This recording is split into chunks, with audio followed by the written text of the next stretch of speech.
बहुत पुरानी बात है। एक जंगल में एक गुरुकुल था जिसमें बहुत सारे बच्चे पढ़ने आते थे। एक बात की बात है, गुरुजी सभी विद्यार्थियों को पढ़ा रहे थे, मगर एक विद्यार्थी ऐसा था जिसे बार बार समझाने पर भी समझ में नहीं आ रहा था। गुरुजी को बहुत तेज से गुस्सा आया और उन्होंने उस विद्यार्थी से कहा, जरा अपनी हथेली तो दिखाओ बेटा। विद्यार्थी ने हथेली गुरुजी के आगे कर दी।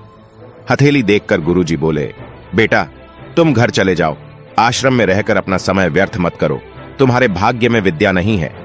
शिष्य ने पूछा, क्यों गुरुजी? गुरुजी ने कहा, तुम्हारे हाथ में विद्या की रेखा नहीं है।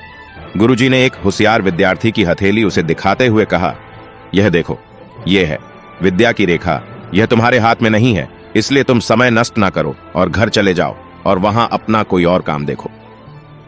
यह सुनने के बाद उस विद्यार्थी ने अपने जेब से एक चाकू निकाला जिसका प्रयोग वह रोज सुबह अपनी दातुन काटने के लिए करता था। उस चाकू से उसने अपनी हाथ में एक गहरी लकीर बना दी। हाथ में खून बहने लगा। तब वह गुरुजी से बोला, मैंने अपने हाथ में विद्या की रेखा बना ली है गुरुजी। यह देखकर गुरुजी द्रवित हो गए और उन्होंने उस विद्यार्थी को गले से लगा लिया। गुरुजी बोले, बेटा तुम्हें विद्या सीखने से कोई ताकत नहीं रोक सकती है।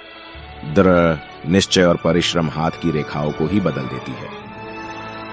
दोस्तों, वह विद्यार्थी आगे चलकर महर्षि पाणिनि के नाम से प्रसिद्ध हुए, जिसने विश्व प्रसिद्ध व्याकरण अष्टाध्यायी की रचना की है।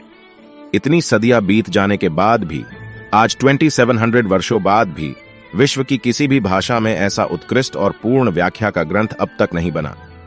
तो दोस्तों, इस कहानी की शिक्षा यह है कि लोग चाहे जो भी बोले, हम हर एक को गलत साबित करते हुए अपनी लागन और कठिन परिश्रम के दम पर जो चाहे वो सब कुछ हासिल कर सकते हैं। दोस्तों, इस वीडियो से आपको थोड़ा बहुत जिम मोटिवेशन मिला हो तो हमें चैनल को सब्सक्राइब करें।